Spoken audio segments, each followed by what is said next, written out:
दोस्तों, कबीरदास जी का यह दोहा तो आपको याद ही होगा।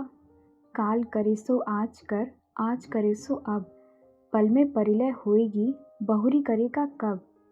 इसका मतलब आइए इस कहानी के माध्यम से समझते हैं, कथा श्रुति की आवाज़ में।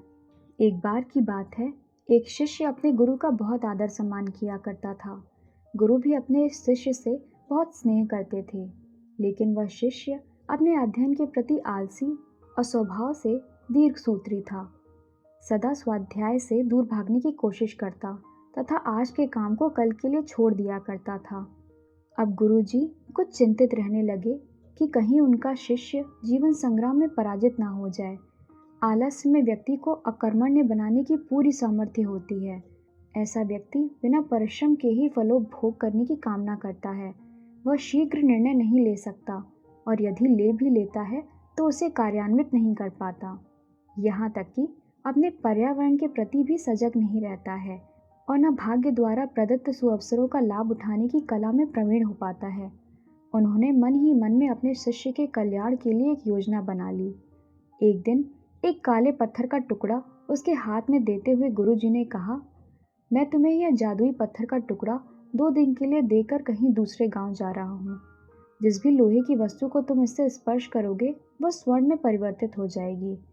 पर याद रहे कि दूसरे दिन सूर्यास्त के पश्चात मैं इसे तुमसे वापस ले लूँगा। शिष्य इस सुअवसर को पाकर बड़ा प्रसन्न हुआ, लेकिन आलसी होने के कारण उसने अपना पहला दिन यह कल्पना करते करते बिता दिया कि जब उसके पास बहुत सारा स्वर्ण होगा तब वह कितना प्रसन्न, सुखी, समृद्ध और संतुष्ट होगा। इतने नौकर चाकर होंगे कि उसे पानी के लिए भी नहीं उठना पड़ेगा। फिर दूसरे दिन जब वह प्रातःकाल जागा, उसे अच्छी तरह से स्मरण था कि आज स्वर्ण पाने का दूसरा और अंतिम दिन है। उसने मन में पक्का विचार किया कि वह आज गुरुजी द्वारा बताए गए काले पत्थर का लाभ जरूर उठाएगा। उसने निश्चय किया कि वो बाजार से लोहे के बड़े बड़े सामान खरीद कर लाएगा और उन्हें स्वर्ण में परिवर्तित कर देगा। दिन बीतता गया, पर वह उसी सोच में बैठा रहा कि अभी तो बहुत समय है, कभी भी बाजार जाकर सामान लेता आएगा। उसने सोचा कि अब तो दोपहर का भोजन करने के पश्चात ही सामान लेने निकलूंगा, पर भोजन करने के बाद उसे विश्राम करने की आदत थी और उसने बजाय उठ के मेहनत करने के थोड़ी देर आराम करना उचित समझा। पर आलस्य से परिपूर्ण उसका शरीर नींद की गहराइयों में खो गया और जब वो उठा तो सूर्यास्त होने को था। अब वह जल्दी जल्दी बाजार की तरफ भागने लगा, पर रास्ते में ही उसे गुरुजी मिल गए। उनको देखते ही वह उनके चरणों में गिरकर उस जादुई पत्थर को एक दिन और अपने पास रखने के लिए याचना करने लगा, लेकिन गुरुजी नहीं माने और इस शिष्य का धनी होने का सपना चूर चूर हो गया। पर इस घटना की वजह से शिष्य को एक बहुत बड़ी सीख मिल गई।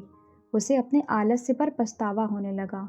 वह समझ गया कि आलस्य उसके जीवन के लिए एक अभिशाप है और उसने प्रण किया कि वह अब कभी भी किसी काम से जी नहीं चुराएगा और एक कर्मठ, सजग और सक्रिय व्यक्ति बनकर दिखाएगा। दोस्तों, जीवन में हर किसी को एक से बढ़कर एक अवसर मिलते हैं, पर कई बार इन्हें बस हम अपने आलस के कारण गंवा देते हैं। इसलिए मैं यही कहना चाहती हूँ कि यदि आप सफल, सुखी, भाग्यशाली, धनी अथवा महान बनना चाहते हैं तो आलस्य और दीर्घसूत्रता को त्याग कर अपने अंदर विवेक, कष्टसाध्य श्रम जैसे गुणों को विकसित कीजिए और जब कभी आपके मन में किसी आवश्यक काम को टालने का विचार आए तो स्वयं से एक प्रश्न कीजिए, आज ही क्यों नहीं। आशा है आपको आज की यह प्रेरणादायक कहानी पसंद आई होगी। फिर मिलते हैं एक और कहानी के साथ। धन्यवाद।